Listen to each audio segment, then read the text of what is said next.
I was deeply focused on my project when my phone rang at the most inopportune moment. Annoyed, I pulled it from my pocket and saw an unfamiliar number. Expecting a telemarketer, I reluctantly answered. "Is this James Reynolds?" the caller asked. "Yes," I confirmed hesitantly. "Please hold for Ms. Bennett." Instead of waiting, I quickly ended the call. A minute later, my phone rang again. "Mr. Reynolds, I apologize for the disconnection. Please hold for Ms. Bennett," said the same voice. Without hesitation, I hung up again. When the phone rang a third time, I answered with growing frustration. The caller's voice carried clear disappointment as she tried to explain the situation, but I cut her off. "Please inform Ms. Bennett that I'm not interested in speaking with her today or any other day," I said firmly before hanging up. Trying to refocus on my work, I ignored the phone when it rang 5 minutes later, sending it to voicemail. A notification appeared, but I didn't check it. My action plan was already set, so I concentrated on organizing everything in front of me. When the phone disrupted my peace again, I turned it off completely. I recalled one of the first lessons about working with power tools. Always concentrate on the task at hand. This ensured safety and helped pass the time. I carefully positioned the beams, inspected my work, then lifted the frame vertically against the unfinished basement wall. Leaning on the frame, I found one of the pre-drilled holes in the bottom board and used a pneumatic hammer to drive long concrete nails along the base. A quick level check confirmed everything was straight before I secured the top. After ensuring the job was perfect, I stepped back to admire my work. Alone in the dim basement, my progress seemed small, but I'd assembled and hung the frame in just 15 minutes. Calculating 4 frames per hour, I figured I could finish framing the entire room by evening, bringing me one step closer to completing the project. I felt relieved that the cable lines, electrical wiring, and air ducts had been installed without problems. Thankfully, the plumbing was already in place, so tonight I could focus solely on framing. Saturday would be for insulation and Sunday for parquet tiles. This progress would earn me a weekend reward: 6 beers cooling in the refrigerator. It's amazing how in just a few weeks I'll complete the entire basement, and how I'm now limited to 1 pack of beer on weekends when not long ago I'd drink 6 packs just to warm up before serious drinking. Thanks to Ms. Bennett for helping me change for the better. Ms. Rebecca Bennett, my ex-wife. I couldn't shake the bitterness I felt toward her. How could the woman I once loved so deeply become so vindictive? I pushed these thoughts away and focused on my work. The sooner I finished, the sooner I could relax, have a drink, and hopefully avoid unpleasant dreams. This was my reality, trying to get through each day without dwelling on the past, keeping busy so the pain wouldn't creep in. Not an ideal way to live, but better than feeling like I was dying every day. With these thoughts, I began preparing boards for the next frames, one by one.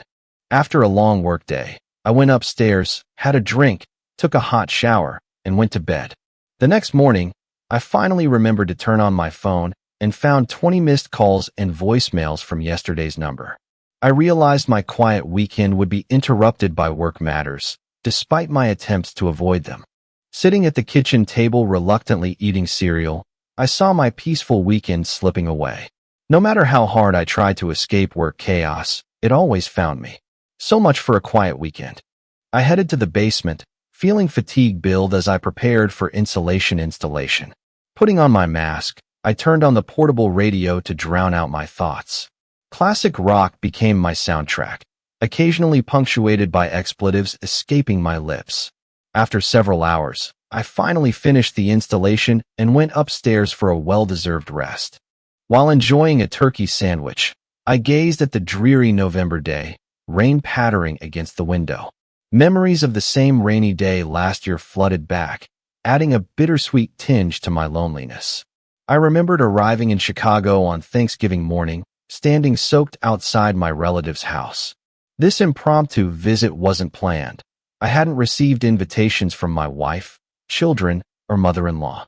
When the door opened, my brother-in-law's surprised face greeted me. Without waiting for an invitation, I confidently entered the noisy house. Silence fell at my unexpected appearance. My 14-year-old son Oliver stood in the doorway staring at the floor, while my 17-year-old daughter, Emily, quickly left the room. Did my wife free herself from the arms of the strange man holding her so tightly? Despite her embarrassment, she tried to smooth over the awkwardness. "James, this is Paul," she said. The man stood and extended his hand, but I just stared until he withdrew it. My mother-in-law burst into the room, trying to diffuse the potential conflict. "Oh, is that you? We weren't expecting you. When did you arrive?" I heard her words but ignored them, trying to catch my wife's eye. She seemed more interested in something on her mother's wall and wouldn't face me. Disappointed, I returned to the front door and went outside to call a taxi, hoping to catch it before it left. No one bothered to come out and convince me to stay. With a heavy sigh, I stopped indulging in painful memories and returned to the basement to install drywall. The work progressed quickly as I used nails for the panels and my trusty claw hammer to secure them to the frames. Fortunately, the pre-cut panels for electrical outlets and air vents fit perfectly. With everything ready, I could finally use the heater, though I was already sweating so much I didn't need extra heat. I was glad I had prepared well, having only a few planks and spare sheets left. I took them to the garage for storage until I could bring them to my workshop. After installing the electrical outlets and finishing the wiring, using standard color markings to avoid confusing the grounding and hot wires, I connected the system to the circuit breaker. Once I verified power to each outlet and proper circulation in the HVAC system, I screwed on the outlet covers and air ducts. I thoroughly vacuumed the floor several times to prepare for applying adhesive the next morning. With all tasks complete, I finally allowed myself a well-deserved shower. The hot water relaxed my aching muscles as I sank into its steamy embrace, a stark contrast to the freezing cold I experienced returning to O'Hare Airport after Thanksgiving. I'd been completely exhausted, physically and emotionally, when trying to buy a ticket home. I no longer cared about the expense. My marriage was beyond repair, and I was just waiting for it to officially end. Exhausted, I went to bed hoping for a better day ahead. I fell asleep almost instantly, but woke to the roar of a storm outside on Sunday morning. I dressed quickly and went downstairs, hoping there'd be enough electricity for the day. I switched the radio to a sports station while applying adhesive to the basement floor, trying to spread it evenly across the entire surface. Although I'd considered making a custom oak parquet floor, I decided it would be too expensive. Instead, I bought boxes of pre-finished parquet tiles ready for installation. After letting the adhesive set for the recommended time, I started laying tiles. When finished, I went upstairs and began mentally planning my next project, repairing the floors by sanding, painting, and varnishing. I'd need to rent a sander and buffer, as these were the essential tools.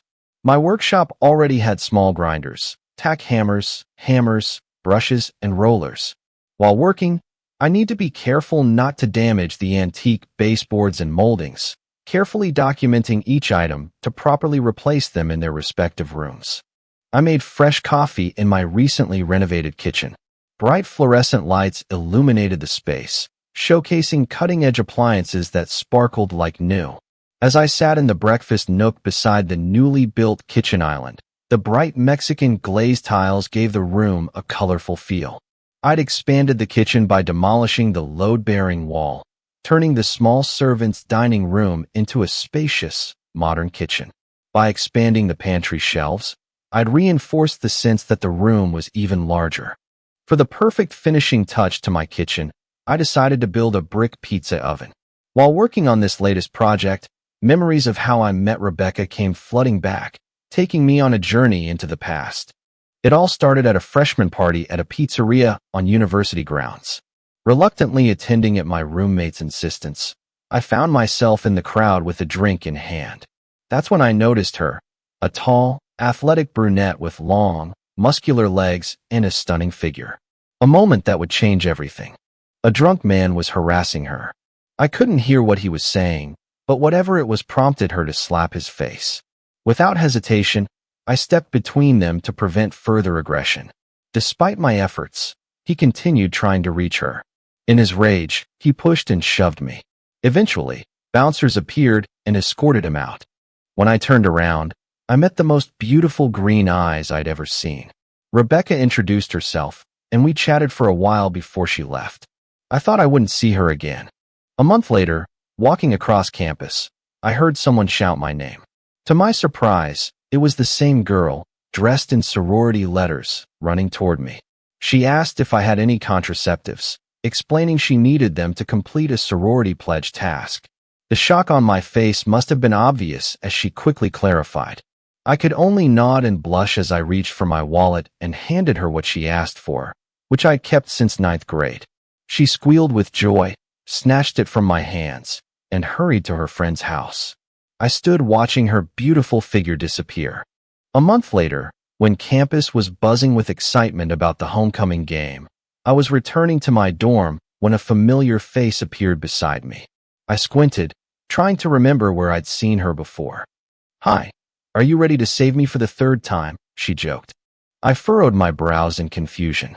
"I'm sorry." She stopped abruptly, forcing me to do the same, and repeated her question. "Are you ready to save me for the third time?" I'd helped her at the pizzeria and during her sorority recruitment, and now she needed me again. Confused, I asked how I could help this time. She explained she was supposed to attend homecoming with a fraternity guy who turned out to be a jerk. The only way to refuse going with him was to find another date. "Well, that really boosts my self-esteem," I replied sarcastically. I don't think she realized I was joking. She told me about her sorority house and when to meet her. As I left, I was puzzled by the encounter. Back in my room, I told my roommate about the strange meeting. He advised me to go on the date, noting that otherwise, I'd spend the evening studying as usual. On Saturday night, my roommate rummaged through a drawer, took out a contraceptive, and suggested I might get lucky. But luck wasn't on my side that night. I spent the whole day getting to know Rebecca while we chatted and ignored our football team's game. After leaving the stadium, we headed to a cozy coffee shop to continue our conversation. We were so engrossed that we didn't notice the cafe closing. Walking back to her house, I hesitated, unsure whether to kiss her, but Rebecca made the decision for me, saying goodnight and leaving without a kiss. Returning to my room, I couldn't help feeling I'd somehow disappointed her. My roommate was nowhere to be found. By Sunday evening, I was used to his absence. I lay on my bed and fell asleep with thoughts of those mesmerizing green eyes dancing in my head. Over the next month, I repeatedly tried to call Rebecca, but was told she was unavailable. I heard she'd started dating someone else. It was painful to realize I'd missed my chance before I'd even entered the game. A sudden clap of thunder brought me out of my memories of Rebecca, forcing me to return to the basement and continue laying tiles. Focusing on the intricate tongue and groove on each piece, I was only half paying attention when I decided to take a break and get a new box of tiles. When I reached the end of the floor, I stopped to admire how well the tiles complemented the paneling. Looking forward to completing the project, I quickly nailed the baseboards and announced with satisfaction that everything was ready. All that remained was installing the fixtures and crown molding, but that could wait. Today I would celebrate completing the basement renovation before the work week started. During weekdays, my focus was on making money. Evenings were for small household tasks that didn't require a full day off. The cycle would start again on Friday. That day, I went to Home Depot, bought and rented a floor sander and buffer, along with coarse, medium, and fine-grained sandpaper for both floors of the house, loading everything into my work pickup. Over the past week, I devoted my evenings to carefully removing moldings and baseboards from all rooms, meticulously documenting every detail. I had already sanded them all. All that remained was sanding the floors with the machine. Fortunately, the baseboards and moldings would hide any flaws near the walls, so I wouldn't need to sand right up to them. When the phone rang, I saw another call from Rebecca's office. Throughout the week, I'd received sporadic calls from her. I'd added the number to speed dial to easily recognize it. This simple action triggered another memory of a phone call I received one Friday. I was studying in my dorm room when the phone rang. Assuming it was my roommate, who usually answered, I picked up but found he had already left. Confused, I was about to take a message when a furious voice demanded to know where I was. Surprised, I asked who it was. "It's Rebecca," she snapped. "Where do you think I am? Come here now." I hesitated, but the temptation to see her was too strong. I ended up at her sorority house, announced my arrival, and waited. Soon I noticed Rebecca in the hallway having a heated argument with some guy. The conversation was tense. She gestured at me, earning a contemptuous look from the guy. She rushed out and, exclaiming, "We need to leave," began leading me away. After a while, I stopped and asked, "Could you explain what's going on here?" She stared at me with disappointment, accusing me of being annoyed by that fraternity scoundrel again. "How is this my fault?" I replied, confused by her anger. "I needed help," she exclaimed desperately. "Why didn't you call your boyfriend?" I turned away, feeling overwhelmed. I walked back to the cafe where we'd had our homecoming date. She followed and sat beside me, her tone softening as she began to speak. Gradually, my anger dissipated as she opened up. Then she hesitated before confessing her attraction to me. "Listen, I like you, but I'm not ready to commit to one person, so I want to keep things casual and date other men. If our connection is strong enough, we'll both feel it. Can you handle that?" she asked. I doubted I could share her with others, but when she kissed me, I realized I'd already fallen in love. Some weekends I was lucky enough to spend time with her, but others I suffered in my room imagining her with someone else. Months later, we finally made love in her car, and my feelings only intensified. No matter how hard I tried to convince her, she remained adamant about dating other men. This confusing cycle lasted for 2 long years until unexpected news came. She was pregnant. Time seemed to stop when she informed me the baby was mine. I saw the expectation in her eyes and knew what she wanted from me. Internally, I panicked. I had carefully planned my future, finish my business degree, get an MBA, and eventually secure a high-paying job before proposing to Rebecca. This wasn't part of the plan. Everything was happening too fast, disrupting my carefully planned schedule. Rebecca had always dreamed of getting a history degree and then attending law school. She had 3 more years of study ahead, and all her plans seemed set. But suddenly everything changed. After discussing our options, we decided to have a small wedding. I would work to support her through law school, and once she found a job, she would support me while I got my MBA. It seemed like the perfect plan for our happy future. But everything changed for the worse when I met Rebecca's mother, whom we jokingly called the Wicked Witch of the North. From the very beginning, she screamed at me, accusing me of ruining her daughter's life. The constant berating didn't stop. My grandmother, who raised me, also had doubts about the marriage. She insisted on a prenuptial agreement to protect her house, which I would inherit one day. Rebecca was furious, but Grandma stood her ground. In the end, Rebecca reluctantly agreed to sign. Despite the tension, we had a quiet wedding and started our life together. The previous school year had been difficult with Rebecca pregnant and me working part-time to support us. From mowing lawns to minor home repairs and contracting, I did everything to make ends meet. Despite the difficulties, we both managed to graduate from university. Rebecca gave birth to our daughter Emily and was accepted into law school. Her mom proudly hung graduation and baby photos around the house, but I noticed I wasn't in any of them. I was fortunate to get an internship at a brokerage firm, taking on all the less desirable tasks that brokers didn't want. Despite the difficulties, I persisted in making cold calls and running errands during lunch. This determination paid off when I got my broker's license and started trading stocks under a senior broker's guidance. As my skills improved, so did my income. I soon realized that no matter how many promotions I received, my savings remained at the same level. It seemed my wife always found ways to spend every penny I earned. In her 3rd year of law school, Rebecca surprised us by announcing her 2nd pregnancy. 8 months later, our son Oliver was born. Suddenly, I found myself juggling the responsibilities of caring for a newborn, a 3-year-old, and a wife completely immersed in preparing for law school exams and the bar exam. Countless times I had to bite my tongue when Rebecca or her mother complained about something, but I understood how important it was for Rebecca to fulfill her dream. So I braced myself and continued to be her mainstay, supporting her when she devoted time to studying with her group. Sometimes I joined the guys at the bar to blow off steam, but I always left early to take care of the kids and give Rebecca time for herself.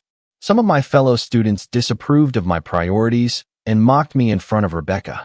Despite wanting to argue with them, I restrained myself to keep the peace. Finally, the long-awaited day came when exams ended and Rebecca learned she'd placed third in her class. When she confidently walked across the stage at graduation, I couldn't help but feel a surge of pride, holding our children in my arms. She beamed with happiness as she introduced me to numerous fellow students before going to the celebration. It was 10 o'clock the next morning when she returned home, admitting she'd stayed with a friend after drinking too much. I couldn't resist pointing out that she should have called me for a ride, which led to a heated argument that ended with our children in tears. I spent the next few hours comforting them. In the end, I decided to ignore the situation because the damage was done, and I didn't want to upset the children further. If studying law required effort, preparing for the bar exam was real torture. Rebecca and her study group immersed themselves in studying around the clock for 4 months, preparing for a 3-day exam. During this time, I provided all kinds of support, from foot massages to escorting her on late-night ice cream runs. Rebecca passed the bar exam with flying colors, earning the highest score and quickly secured a high-paying corporate job in Dallas. After her success, we decided to move, and I planned to finish my degree, but Rebecca convinced me to postpone my studies so we could focus on building our savings while she worked toward becoming a partner in her firm. She believed a 2-income family was necessary for our financial security and promised to support my MBA once she reached her goal. I trusted her opinion and agreed to wait, realizing we needed to lay a solid foundation for our future. After learning about a brokerage firm in Dallas, I decided to work there. It took me a while to realize that Rebecca operated with a mindset. What belonged to her was inviolable, and what belonged to me was negotiable. In the end, I was solely responsible for rent, car payments, household expenses, student loans, and all our other financial obligations. Rebecca, on the other hand, seemed to care only about herself. Every time I tried to discuss her salary or finances, she would erupt in anger. To this day, I have no idea where her money went. After 10 years in Dallas, Rebecca was transferred to Atlanta to her company's headquarters. I suggested renovating my grandmother's old house, which I had inherited after her death, but Rebecca didn't support the idea, calling the dilapidated house something out of the Addams Family. I assured her the Victorian mansion could be easily renovated within our budget. I suspected Rebecca's reluctance stemmed from feeling offended that my grandmother had insisted on a prenuptial agreement. Rebecca found a house with a high price tag in a strict homeowners association. Despite my concerns, she was determined. Reluctantly, I signed papers for a house I didn't like, in an area I didn't like, and paid dues to a country club I had no interest in. I changed jobs at another brokerage firm, finding myself at the bottom of the ladder again. I struggled to make ends meet, barely managing to cover our expenses each month. The tension interfered with our marriage, and she began belittling me in front of our children. The turning point came when our house started falling apart, and the homeowners association demanded expensive repairs I couldn't afford. I dreaded facing Rebecca, feeling on the verge of breakdown. A recent work review confirmed I had exhausted my earning potential, leaving me stuck in a dead end with no chance for growth. Despite my doubts, I sat down with Rebecca again to discuss our difficult financial situation. I reluctantly showed her my work review, feeling awkward about its content. She looked down on me again, confirming that her mother's negative opinion of me had always been correct. I sat depressed while she left the table. The next day, she offered a solution. Her company needed someone to temporarily manage the Chicago office, with rumors that whoever took the role would likely become the next partner in the law firm. She suggested she and the children stay with her mother while I stayed behind to solve the problems I had created. I knew that even with the setback, I could overcome it. As much as I wanted to vent my emotions, I restrained myself. It saddened me that the children weren't upset about separating from me. On the contrary, they were thrilled to move to Chicago where their grandmother would pamper them. Seeing them off at the airport was heartbreaking, but they were excited to leave. Returning home, I couldn't help but cry. The next day, I set up a meeting with the Homeowners Association board to discuss my renovation plans according to their standards. They rejected my plan and imposed strict conditions I had to meet. I would have to make sacrifices to make it work. Despite the temporary reprieve after my family left, I still struggled financially. I started with simple tasks requiring no special knowledge or skills and moved on to more complex ones. For every job I finished, two more appeared, and I began to resent the endless cycle of expenses. It became difficult to reach my family by phone, and when I managed to get through, they abruptly ended the conversation. Feeling isolated and disconnected, I turned to alcohol to cope, even though it was frowned upon at work. I no longer cared. As months passed and winter holidays approached, I contacted Rebecca, asking her to come home so we could be together as a family. She explained her work schedule wouldn't allow it. I offered to fly to her, but she reminded me our priority was repairing the house, not spending money on vacations. Rebecca hinted her family would be out of town for Thanksgiving, so I had no reason to visit. She passed the phone to Emily, who said the family was planning to meet at her grandmother's, and she couldn't wait to see her cousins. Then Oliver took the phone and mentioned his uncle was taking him to the Bears game at Soldier Field on Thanksgiving Day.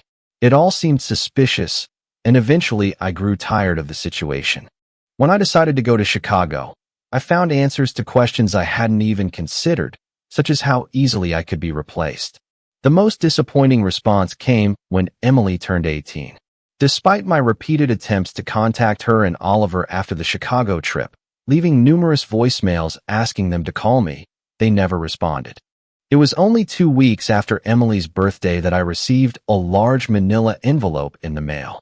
Inside, I discovered Emily had filed an official application with Cook County to change her name from Emily Reynolds to Emily Sterling. Her reason: she wanted to take her biological father's surname, Paul Sterling. The documents included written statements from Rebecca and Paul Sterling claiming they had begun an intimate relationship in college and continued it through law school. The result was a notarized DNA analysis from 3 reputable laboratories confirming paternity. Additionally, there was a stamped copy of the judge's decision approving the name change. It became clear that a similar revelation awaited me when Oliver turned 18. Shortly after, Rebecca called and asked about the package she'd sent. I confirmed I'd received it. She explained the copy was meant for her mother, but due to a secretary's mistake, it was sent to me. She assured me the secretary was fired but couldn't help feeling responsible for the mess. She had made a mistake more than 20 years ago. After I hung up, divorce papers arrived. Despite her higher salary, she didn't think I deserved a fair share of our property. She insisted on keeping what belonged to her and argued that what belonged to me should remain mine. Despite never making financial investments in real estate, she still expected 50% of the property value when sold.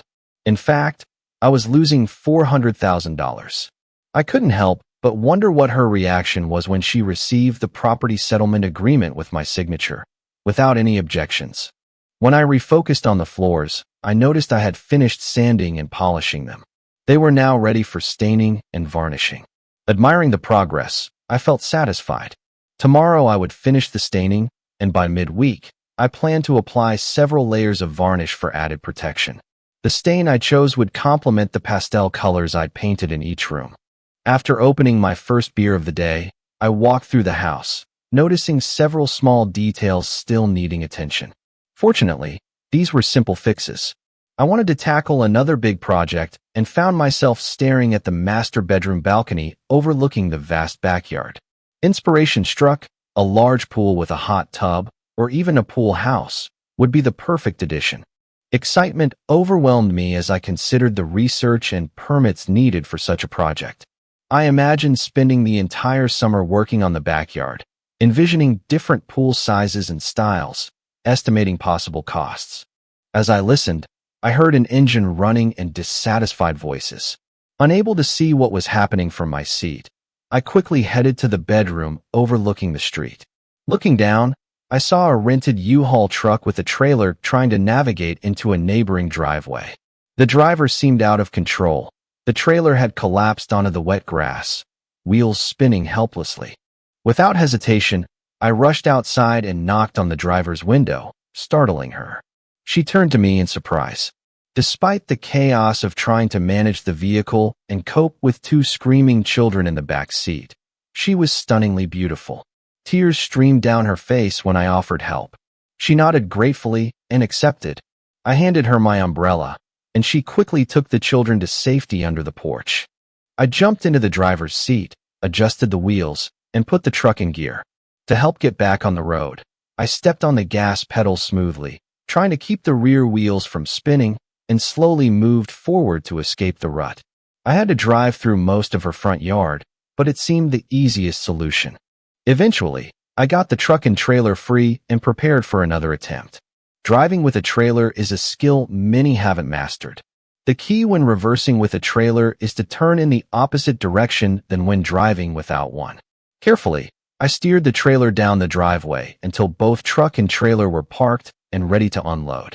I turned off the engine and hurried through the rain to the porch. The children were clapping, and the blonde angel was beaming. At that moment, I realized I preferred her smile to her tears. "Here are the keys," I said, placing them in her small hand. "Thank you for helping us. I don't know what I would have done without you," she said with the most charming Southern accent. "I'm always happy to help a neighbor. I'm James Reynolds. I assume you're our new neighbors," I added, feeling rude for not introducing myself earlier. "My name is Sophie Harrison, and these two troublemakers are Max and Lily," she replied. The children immediately objected to this description and ran to their mother for comfort. I laughed at their antics, glad the tension had passed. I jokingly said I hoped they would help her unload since the truck and trailer seemed very heavy. Sadness flashed across her face. "No, they helped with loading. Only the three of us will unload, but I appreciate the offer. If it gets too difficult, I can always call my friends for help." I received another sincere expression of gratitude before offering to start unloading myself and sort out the details later. The three of them returned to the house, and I heard cries of disappointment from inside. Entering the darkened room, Sophie explained they needed to turn on the electricity. I calmed her and went outside to call a friend who worked for the energy company. After providing the address, he remembered being instructed to install service there. Since no one had been home, he had to leave according to company policy. He planned to return Monday afternoon, but now that residents had moved in, he would install a meter and turn on the power. He agreed to come right away. I ended the call and informed Sophie that electricity would be on soon. She thanked me, and the children clapped with delight. I unlocked the trailer and started carrying boxes into the dimly lit front room. On this rainy day, Sophie helped carry light boxes while the two children watched from the porch, playfully arguing over who would get their room first. Sophie rewarded me with a grin when she noticed me watching the children. I insisted she leave the heavy boxes to me, taking a large one from her and adding it to the stack inside. When we finished unloading the trailer, my friend John arrived in his company truck. Soon lights came on in the house, delighting the children, who immediately began exploring every room. John returned to his truck for Sophie to sign papers, then turned to me. "James, have you unloaded everything yet?" I admitted we were still working on the trailer and hadn't even touched the truck. Without a word, John picked up a box and carried it inside. Inspired by his actions, I decided to make some phone calls. I suggested Sophie and John relax while we waited. When we were all seated, Sophie mentioned she was an elementary school teacher. I was curious about how she managed to purchase a house in this area, but before I could ask, new guests began arriving. Friends with their spouses and children, bringing pizza, beer for adults, and soda for children. Most importantly, they came with helping hands. Frenzied activity began as everyone helped unload the truck. My friends and I toured the house, while children chased each other and discussed design ideas. Boxes were unpacked, items sorted into rooms, furniture positioned, beds assembled. Finally, the living room was arranged, marking the end of the unloading process. We relaxed and enjoyed each other's company, marveling at how easily Sophie organized a spontaneous gathering with people she had just met. I noticed her friendly demeanor, effortlessly connecting with the women, who exchanged phone numbers and made lunch plans. John slyly pointed out that I seemed to be the link between all these ladies. I couldn't help but chuckle. I shared my pool concept with him, sparking a lively discussion that other guys joined with their suggestions. It was a pleasant scene. I was chatting with the men, Sophie with the women, creating a harmonious atmosphere. We exchanged quick glances and smiled at each other. As the party wound down and guests departed, Sophie kindly allowed me to carry the sleeping children to bed, where she tucked them in and kissed them goodnight. In silence, we descended the stairs and stepped outside. I offered her a beer, but she declined. I opened my bottle and took a long sip, enjoying the cool liquid. We sat in comfortable silence, simply enjoying each other's company. "James, you're my hero," she finally said. "Thank you for everything you've done for us." "Sophie, I'm just trying to be a good neighbor." "You don't have to thank me," I replied. She shook her head. "Nonsense. If it weren't for you, I'd still be stuck in the yard. I owe you, mister." I chuckled. "Just wait until you get to know me better." I took another sip of my drink. "So what are you going to do with the truck?" Sophie looked pained. She described how angry drivers honked when she stopped to refuel, take food breaks, or use restrooms, the only convenient times for her to pause given her lack of experience driving a truck. She faced repeated delays at gas stations, fast food restaurants, and hotels, often encountering insults and outbursts from other drivers until she managed to extract herself from the situation. Now she faced the difficult task of returning the truck across the country. Tears welled in her eyes as she explained the U-Haul store demanded she return the truck to their office, that I placed a reassuring hand on her shoulder, trying to calm her. "I'll drive the truck back," I said. Sophie looked shocked. "I can't let you do that. You can't expose your children to another trip like that," I insisted. "I can take care of it. Don't worry about the truck. I'm not going to steal it, and you know where I live." We argued for a couple more hours until my logic finally won out, and she reluctantly handed me all the rental documents. When she asked when I would start the trip, I replied, "Around 9 o'clock tomorrow morning." Realizing it was already late, she suggested, "Maybe you should stay the night then." I shook my head and refused. Standing up, she suddenly hugged me and kissed me on the cheek before disappearing into the house. I was overcome with warmth as I returned home. The next morning, I knocked on Sophie's door. When it opened, I was greeted by two energetic children who hugged my legs and affectionately called me Mr. James. Laughing, I picked them up and carried them inside. Sophie nervously handed me a bundle of keys and an envelope of $20 bills, explaining it was for gas and a bus ticket home. She asked about my return while I started the truck and maneuvered the trailer into the driveway. "When will you be back?" she asked curiously. I smiled and replied, "Sooner than you think." When I reached the highway, I unexpectedly stopped at a local U-Haul store before hitting the interstate. Inside, I greeted the manager. "Hi, Perry, what's new?" he asked as we shook hands. "Hi, Perry. I'm returning this truck for a friend," I explained, handing him the documents. Perry's expression changed as he studied the papers. This lease was supposed to be round trip. The truck and trailer were supposed to be returned to the original location. There have been some changes.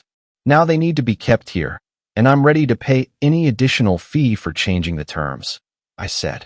I asked Perry to verify this with the rental office. While he was on the phone, I could see him getting increasingly upset. Eventually, he angrily agreed to accept the delivery and hung up. When he approached me, he warned, "Don't say anything." I just smiled and handed him the keys. While he inspected the truck, I used my credit card to pay for converting a round-trip rental to a one-way rental. The employee handed me a receipt. I thanked him and went outside to call a taxi. 30 minutes later, I arrived home and was greeted by Max and Lily playing outside. "Mr. James," they exclaimed as I stepped out of the taxi. Sophie appeared on the street, alarmed. Her eyes widened in surprise. "What happened? Don't tell me you had an accident," she pleaded. I grinned and informed her I'd returned after delivering the truck and trailer to the nearest U-Haul store. She looked puzzled and reminded me that the rental was designed for a round trip, requiring her to return it to the original location. I managed to sort it out by talking to the local U-Haul manager and convinced them to take it, I said. It might have been a small white lie, but it solved the problem without harming anyone except perhaps the original rental company. Sophie smiled when I handed her the receipt, confirming the matter was settled. "You seem to be having fun," I remarked, noticing she was wearing dirty clothes.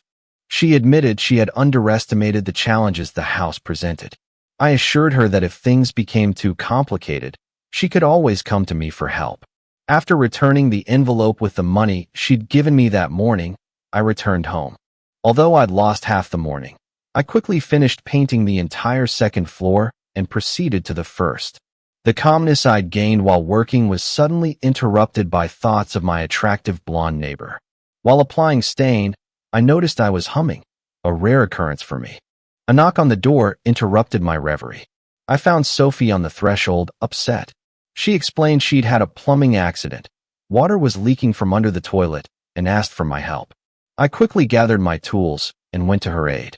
Max and Lily eagerly greeted me at the door and led me upstairs to the bathroom, where I found Sophie frantically wiping up water with a towel and wringing it out in the sink. I set down my tools, knelt, and quickly turned off the water supply valve. After flushing the toilet to empty the tank and bowl, more water flowed out, causing another flood. I assured Sophie I'd handle it and got to work. She discreetly tried to remove her bra and underwear hanging on the shower rod. I pretended not to notice. With practiced ease, I quickly disconnected the system from the plumbing and removed it from the bowl. As expected, the wax ring was defective. I removed the remnants of the old wax ring and replaced it with a spare from my repair supplies. Throughout the process, I explained each step to Sophie. I carefully placed the bowl on the flange and pressed down to ensure a secure seal. Then I asked Sophie to sit on the toilet lid so her weight would help secure the wax ring while I worked on fixing the bolts to the flange. A mischievous thought occurred to me. Even though the seal was securely fastened, I continued to have Sophie remain seated, finding myself in an awkward position to complete the task. Eventually, I had to ask her to stand so I could attach the tank. After bolting it securely, I turned on the water and checked the flush. This time there was no sudden rush of water, making Sophie cry out in triumph. I applied another layer of sealant around the base of the bowl, then washed my hands and cleaned up. Sophie tried to hug me, but I gestured at my soaked clothes. "Let me wash those for you," she insisted. I jokingly reminded her that if she did, I'd be running around naked, making her blush. She then offered to treat me to a meal, but explained that without a car, she couldn't go grocery shopping, so she and the children depended on delivery services. Seeing this, I offered to take them to dinner after I showered at home. She hesitated, afraid of inconveniencing me, but I reassured her and promised to pick them up at 6 p.m. True to my word, I arrived at their house at 6 o'clock, and they came out to meet me. Sophie was pleasantly surprised to see I'd bought booster seats for Max and Lily. After getting the children settled, I drove them to a wonderful Italian restaurant. While enjoying our meal, I got to know my new neighbors better, and Max and Lily shared stories with me. Sophie sat smiling, watching her children grow attached to me. Occasionally, the children revealed personal details that made Sophie blush, causing her to quickly change the subject. After dinner, we went to an ice cream parlor with a play area. It was heartwarming to see the children playing and interacting with others. Sophie watched them with adoration, a reflection of the love artists have tried to capture throughout history. Noticing I was watching her, she quickly turned her attention to me. "So, have you fallen for me, Sophie Harrison?" I teased playfully. Her cheeks turned crimson, embarrassed by Max's earlier joke. Our conversation then shifted to other topics, including why Sophie didn't have her own car. She explained her brother, an engineer returning from overseas service, would be taking her car. In the meantime, they planned to rent one starting the next day. "Nonsense," I said. "Just borrow mine. I rarely drive it anyway. I'm usually in my truck." We argued until I finally convinced her that borrowing my car was the cheapest and most practical solution. When we returned home, the children quickly fell asleep, exhausted from the evening's activities. As we drove back, I showed Sophie the various controls and functions of my car, which she silently absorbed. When we arrived at her house, I carried Max inside while Sophie unlocked the door. After putting Max to bed, Sophie tucked him in, and I went to get Lily. Sophie was already waiting for me to bring her in, and I couldn't help feeling nostalgic for the days when I was raising my own family. Sophie must have noticed the sadness in my eyes because she gave me a concerned look. I tried to assure her I was fine, but deep down, I knew I missed these moments more than I could admit. When I handed her the car keys, she gently ran her hand over my cheek and, standing on tiptoe, kissed me softly on the lips. Good night. All the way home, I felt like I was floating. The following Monday, I returned to work, but my mind kept drifting to thoughts of Sophie. Unable to concentrate, I turned off my computer and spent the day doing various chores around the house, including finally finishing painting the ground floor. It turned out to be a productive day as my list of home projects continued to shrink. I was just finishing work when I heard footsteps on the porch followed by a knock and children's voices. Smiling, I opened the door to find Sophie and the children inviting me to join them for their first home-cooked dinner. They insisted I come right away, but I asked to take a quick shower first. Sophie agreed and said they would wait for me. When I returned, the dining table was adorned with Southern-style fried chicken. The aroma of freshly baked apple pie filled the room. While the children argued over who would sit next to me, Sophie invited me to take the head of the table, resolving the dispute. The children sat on either side, Sophie across from me, and we all said a prayer before eating. I couldn't resist savoring every bite, letting out a satisfied groan when a generous piece of apple pie was placed before me. Somehow, everything tastes better in the company of family. After enjoying the delicious meal, I discovered I'd been invited to participate in children's games for the rest of the evening. When 9 p.m. came, the children reluctantly went to bed. Sophie followed them up, but halfway up the stairs, she invited me to join her. I followed and read Lily a bedtime story while Sophie took care of Max. When the children were fast asleep, we quietly went downstairs where Sophie made coffee. While it brewed, we began clearing up after dinner, and soon everything was in its place. She filled a large ceramic mug for me and asked how I preferred my coffee. I replied, black, which made her add cream to her own cup with a slight grimace. Handing me my mug, we went outside to the porch swing. The November evening was unexpectedly pleasant as we enjoyed our hot coffee. Our conversation turned to Max and Lily, and I ended up sharing my feelings about my own family and personal life. When I finally finished, the weight of my words hung in the air. Tears of sympathy appeared in Sophie's eyes as she gently rested her head on my chest, comforting me. I felt relieved to have someone who truly understood my pain. In a soft, soothing voice, she shared the reason for her cross-country journey with her children. Once upon a time, Sophie had lived a perfect life, a happy childhood, from queen coronation, marriage to her high school sweetheart. They achieved their dreams together, created a family, and built a life. But somewhere along the way, their once smooth path ended. Arguments began over his relationships with other women, which eventually turned into affairs and led to physical abuse. Fortunately, their young children were shielded from this chaos. The word divorce became a frequent topic between Sophie and her husband. Then one night, a call from the police changed everything. A young woman had died in a car accident, and Sophie's husband was found dead at the scene. They had been making love at the time of the crash. From that moment, Sophie's life turned into a nightmare. While she dealt with the aftermath, her in-laws blamed her, the dead girl's family blamed her, and even she blamed herself to some extent. While the inheritance proceeded through probate, her mother-in-law's legal maneuvering gradually depleted her late husband's assets. Additionally, the deceased girl's family filed a lawsuit, forcing Sophie to countersue. Somehow, she managed to overcome all the obstacles. After carefully considering her options, she made the difficult decision to start fresh. Having explored various neighborhoods across the country, fate brought her to my neighborhood. Having invested all her savings in buying the new home, she was left with only the hope of a job offer from the school district and a hard-to-access account and hedge fund that she needed to use to cover expenses until she started working. Unexpectedly, she also faced expensive home repairs, further depleting her funds. Despite all the difficulties, she remained firm in her decision to move here and had no regrets. We sat in silence, watching the smooth back-and-forth motion of the swing. I expressed a desire to analyze her hedge fund account, confident I could improve her stock portfolio. Without a word, she went into the house, returning minutes later with a folder. I took the papers and promised to review them that evening. She insisted I keep them and return them the next evening when we met for dinner. After kissing me goodnight, she bid me farewell.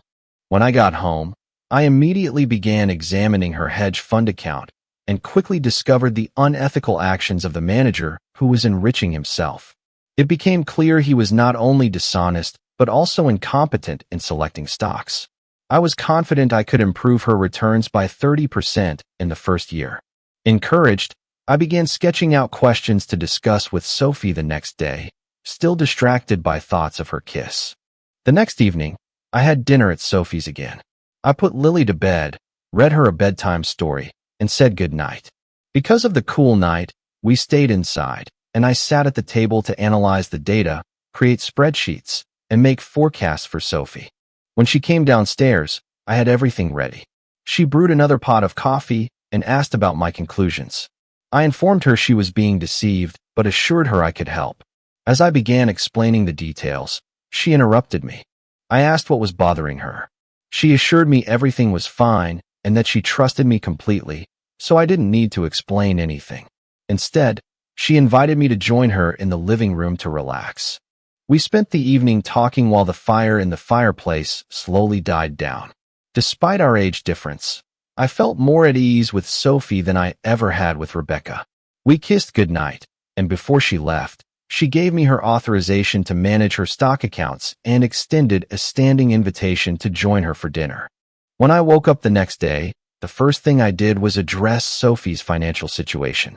I immediately contacted her former broker to inform him of his dismissal and that I was taking control of the accounts.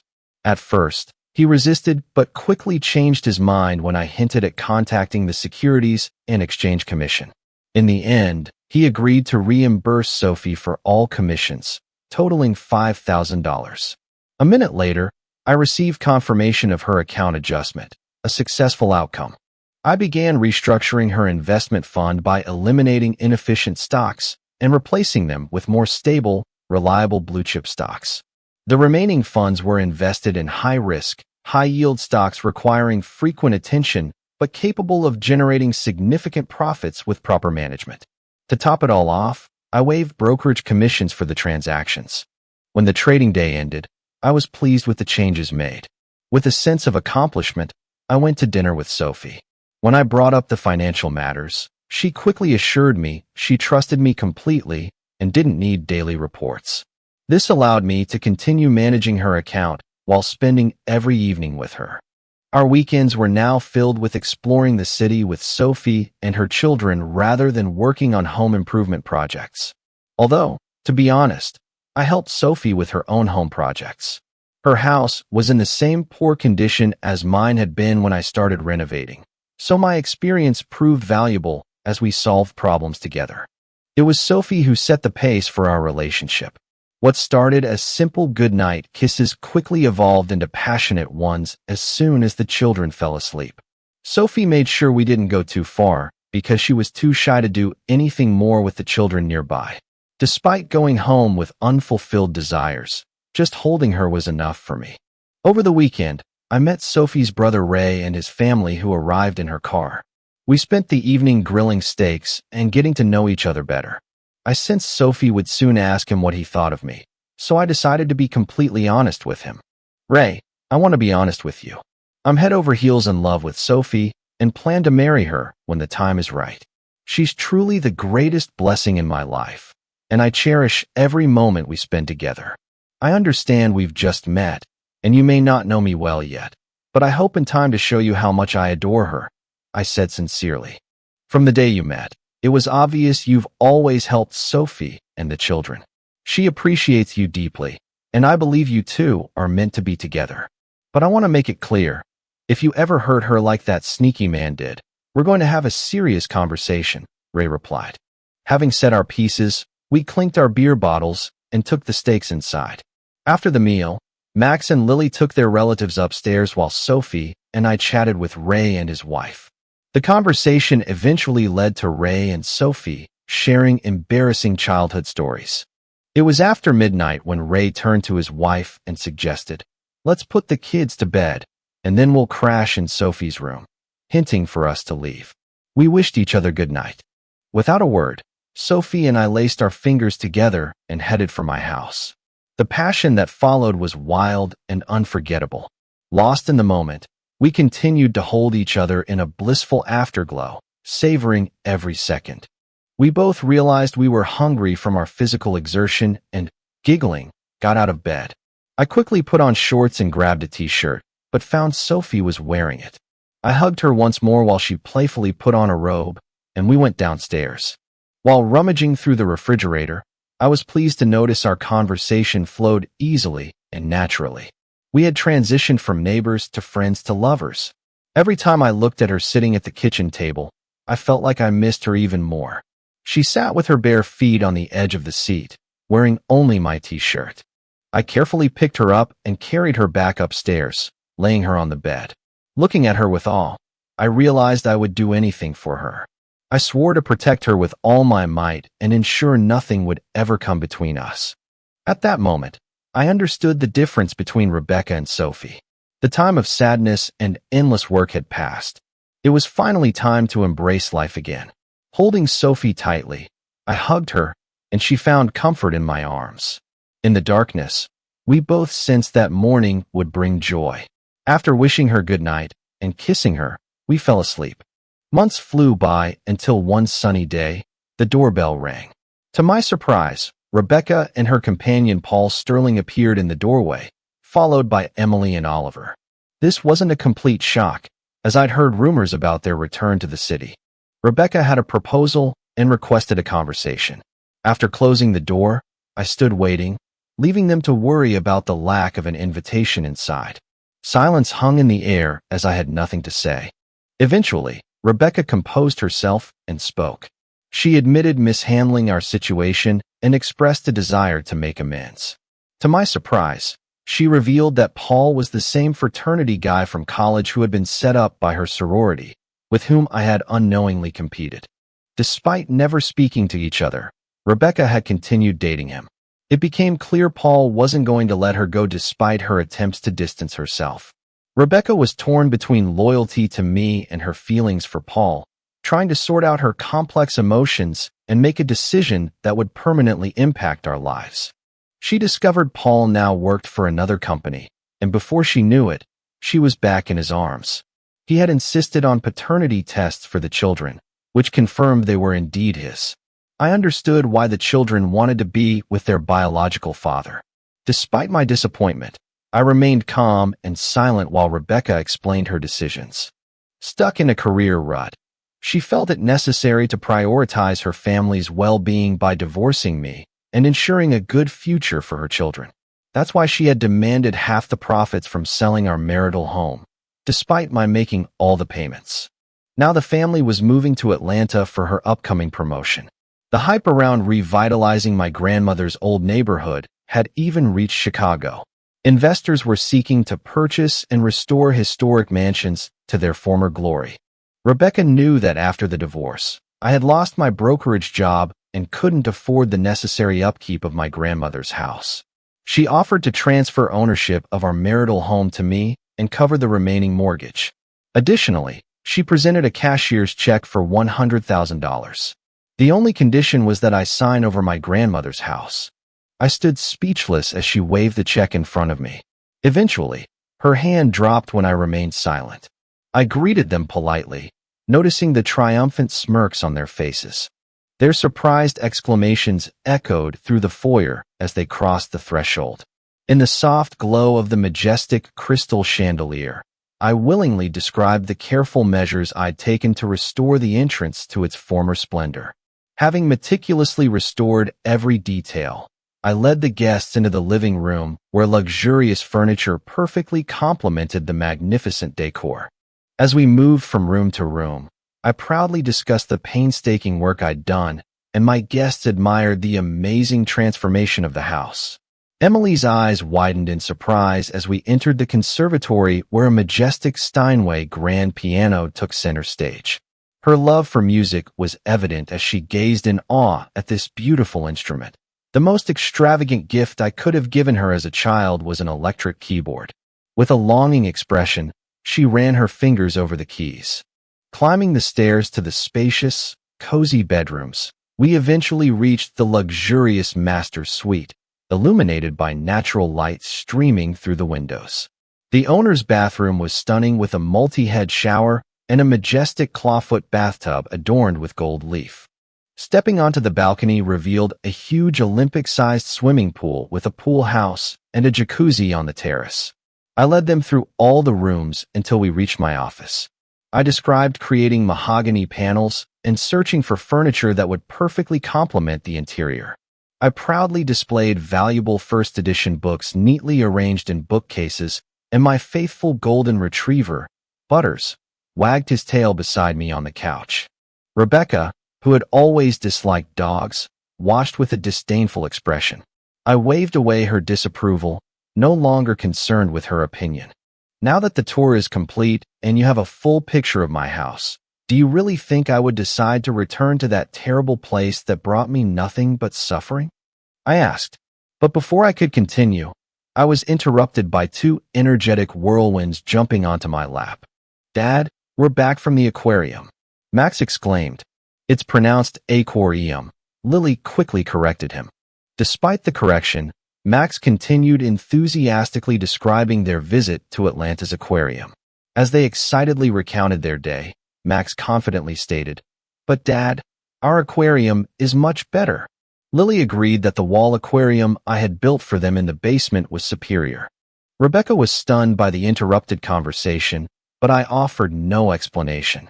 When Sophie floated into the room, 7 months pregnant, she exclaimed, "Oh my goodness, I didn't know you had company." Hurrying to her side, I helped her into a chair and asked how she was feeling. She rewarded me with a grateful smile and a kiss. I quickly informed our uninvited guests they were no longer welcome and escorted them outside, making it clear they should not return. After they left, I realized they had countless unanswered questions. For instance, why, after returning from Chicago, I had quickly left my house and moved into my grandmother's. When I entered her house, I noticed the building was still in good condition and decided to renovate it myself. It became a form of therapy. Another part of my therapy was my job. After working at brokerage firms for several years, I had discovered many ways a broker could circumvent company security measures and create risk. Despite needing my boss's permission for all operations, I actually had freedom of action and could trade as I wished. Thanks to my reputation as a cautious, unsuccessful trader, I took advantage of this trust by opening a fake business account and using company funds to trade aggressively. By day's end, I had several $1,000s in profit in my account. I deposited every dollar back into the company's cash register, then deleted all transactions from the company's computers to leave no records, and departed. I knew what I did was illegal, but I justified it by considering how much I had earned for everyone I'd worked for over the years. I was content with one day of recognition. The next day, I began trading actively again, and by the end of trading, I had increased the company's treasury by $10,000. This trend continued throughout the week as I doubled or tripled the company's money. With almost $200,000 in my account, I decided to take a short position on several overvalued technology stocks. It was the perfect moment, and I ultimately gained 600% profit on each position without worrying about margin requirements. Suddenly, my net worth exceeded $1 million, but soon my boss discovered my success. This was the same person who had criticized my work before, and now he demanded I provide him with an invoice. In response, I quickly transferred the money to an offshore account with a few keystrokes.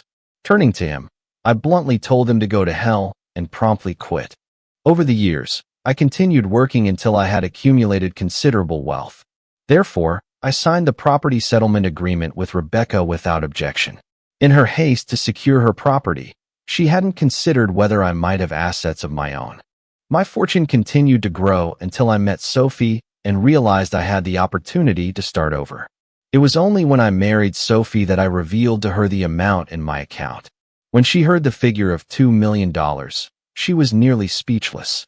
She almost fainted when I informed her my fortune actually exceeded $400 million. I then told her I owned all the houses in the next block except hers. Surprisingly, not buying her house had proven a wise decision. She didn't understand how wealth and power were connected. Managing such wealth required careful legal supervision, and without her knowledge, I had assigned this responsibility to Rebecca's law firm. I made it clear to several senior partners that I was categorically against Rebecca becoming a partner, especially considering she no longer had a valid license to practice law. This was due to the situation when Rebecca and Paul had tried to deceive me by forging my signature on documents for a second mortgage on our marital home. Their plan was to obtain funds from the cashier's check and burden me with additional debt. But their scheme failed because I also owned the bank and had ordered to be personally informed of any suspicious activity on the account. I received a call from my close friend, the district attorney, whom I had supported in the previous election. He informed me that Rebecca and Paul would be charged with forgery. Additionally, he assured me he would take necessary steps to ensure both were disbarred. Concluding the conversation, I couldn't help but wonder if Rebecca would represent herself or use a public defender during the trial. Given the recent news about a Section 8 housing project for low-income residents being built next to my friend's homeowners association, I wondered what kind of support she would have left. A contracting firm owned by my conglomerate would be building the facility, potentially reducing property values in the area. I had purchased the lot as a tax break on a portion of my annual profits. Sitting beside my beloved wife, I gently massaged her legs while our adopted children watched TV with their cousins, who now lived in Sophie's old house, which she had given to her brother. Seeing the happiness and contentment on her face, I smiled. Her smile lit up the room, and I knew it would be a special evening. Every moment with Sophie was unforgettable, especially when I smiled back at her and tenderly massaged her tired legs. Meanwhile, greedy and deceitful Rebecca, along with her children, was left destitute when Paul traded her for a young model. Since they hadn't married, Rebecca and her children remained impoverished.